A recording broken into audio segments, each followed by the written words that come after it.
Hello, hello, hello, and welcome back. This is Heidi Powell-Prera again, Editor-in-Chief of International Focus, and I'm here coming to you from Pivot to Africa with one of our top sponsors, VIP sponsors, Ms. Michelle Mbeo. Hello, hello. Glad to be here. I'm so glad to have you here. Was it a good conference for you? It was fantastic. I think you all did a very, very good job. Well, thank you for that. Very representative. We saw a lot of West Africa, good conversation on Africa, and we are looking forward to continuing this conversation to bring in more East Africa. I did see representation on East Africa too. Good, good. We're looking forward to having that. Your company, Lake View Fisheries? Yes. I wanted to, is that going to be something that you're working with Prosper Africa with? Yes, I'm looking forward to introducing the conversation with Prosper Africa. Lake View Fisheries is a fish farm, locally owned fish farm in Kenya, East Africa. So I was one of the people representing East Africa today. It's the largest locally owned fish farm in Kenya, based in Lake Victoria. Lake Victoria is the largest freshwater lake in Africa, second largest in the world, only to Superior, second to Superior. We farm tilapia. I am hoping to have conversations. We did have a good introduction today with Prosper Africa, and I'm looking to continue conversations with them in the hopes of, pursuing things that would move Lakeview forward. You've had great successes with the fishery. How many years have you been doing it? About 10 years now. My goodness. Yes, we are vertically integrated. So that means we farm everything. We do everything from the baby fish, which are called fingerlings, to grow out fish. We start in the hatchery, which is land-based ponds, and then we move out into cages. Our tonnage is 1,000-ton capacity per year.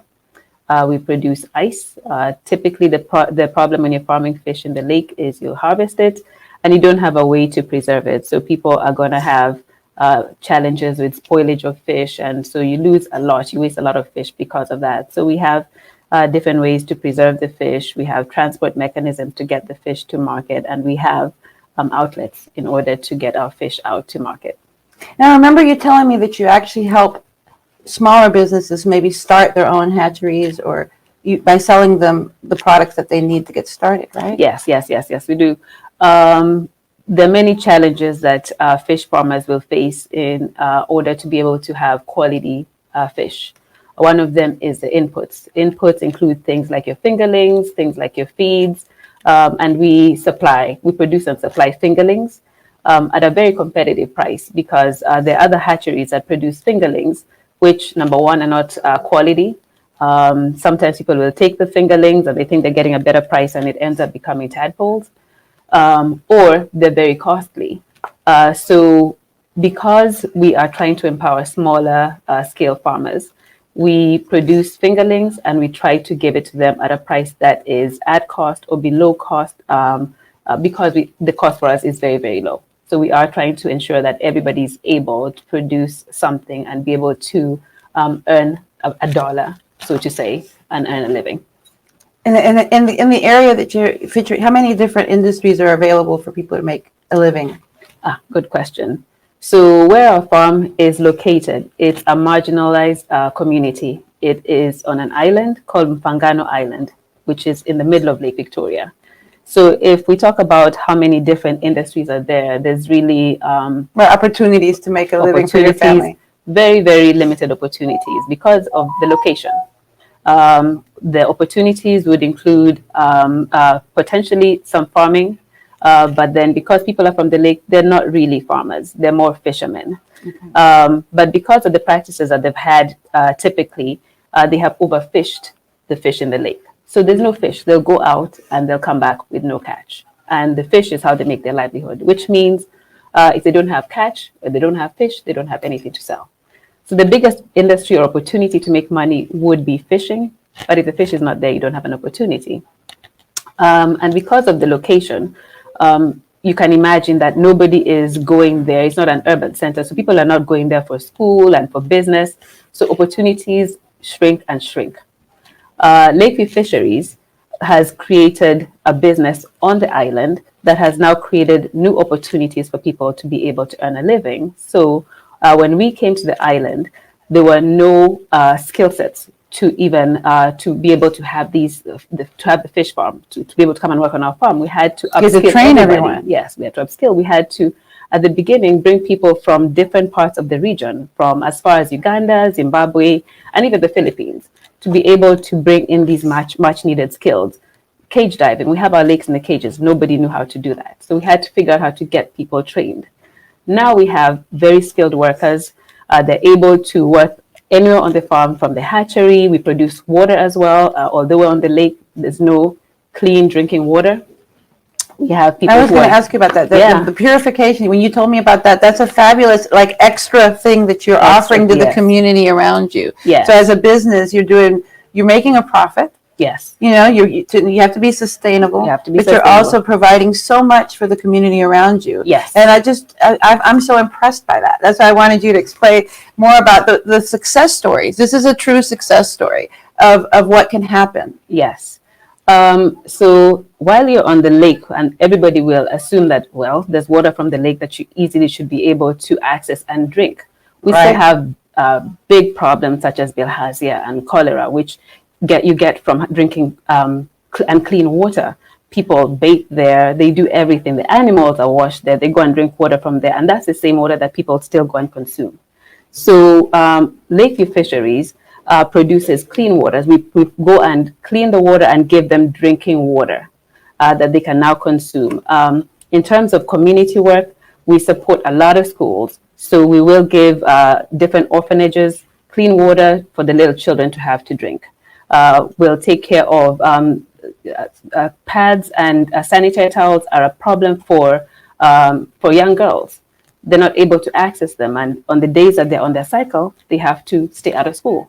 So some of the community work that you've just mentioned, Lake View Fisheries will give sanitary towels for 3 months, the whole term, essentially, when the girls are in school, for them to allow them to stay in school uninterrupted. And there's a number of other community initiatives that we're involved in. Such simple things, that we take for granted that make such a difference as far as keeping somebody out of school. You don't even think that's going to be. This year, you launched a new venture, didn't you? Yes. And you had a big trade mission. Africa is Open is the name, and tell me a little bit about that trip and your new venture. Yes. So Africa is Open is a passion project for me. I'll see everything is a passion project. Lake View Fisheries is my passion project, but Africa is Open is my new passion project. I started to realize that there's a lot of Americans who have curiosity about visiting the continent, but have not been able to visit for various reasons. Either they don't have the funds, they just haven't been interested in, but as simple as they don't have a person that they'd like to go with, a person to accompany them, that they feel comfortable enough to visit the continent with. I go home all the time, and I get asked a lot of times about visiting the continent and what does Kenya look like, and it's so beautiful. I started encouraging people to come along with me, and the first time I did that, I had over 6 people. I thought it was going to be like maybe 2 or 3 people. I had 6+ people join me on the trip. And so to date, I've taken over 30 people to Kenya, and all of them, it's been their first time on the continent. And everybody is amazed at the trip. So for me, I want people to know that Africa is not as raw as people imagine. There's a lot of business opportunities in Africa. Africa is open for business. It's open for tourism. It's open for anybody. The world is your oyster. Africa is open. And so because of that, I registered my company, my passion project, Africa is Open, and I welcome anybody to join me. I take people for tourism, for business. And that's something that Mr. Fanjoy was talking about. Africa is not only open, it's also sophisticated. Yes. It has different, it has consumers of all levels looking for products, all kinds of products.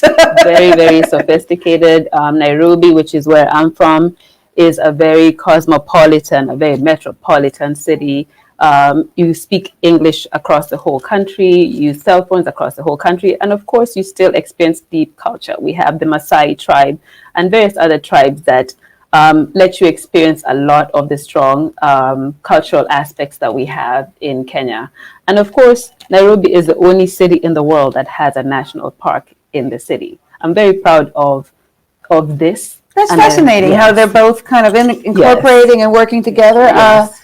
I'm so looking forward to going with you. I'm looking forward. Because I'm one of the many people who was asked to join. Yes, to join her on our trip to Kenya. Yes. And I hope that some of you will join us as well. Yes, I am now looking to do about 2 trips a year. Okay. To Africa, Kenya, and Eastern Africa. But my focus is, I'm from Kenya, so I start with Kenya and overall Eastern Africa. But I'm looking to do at least 2 trips.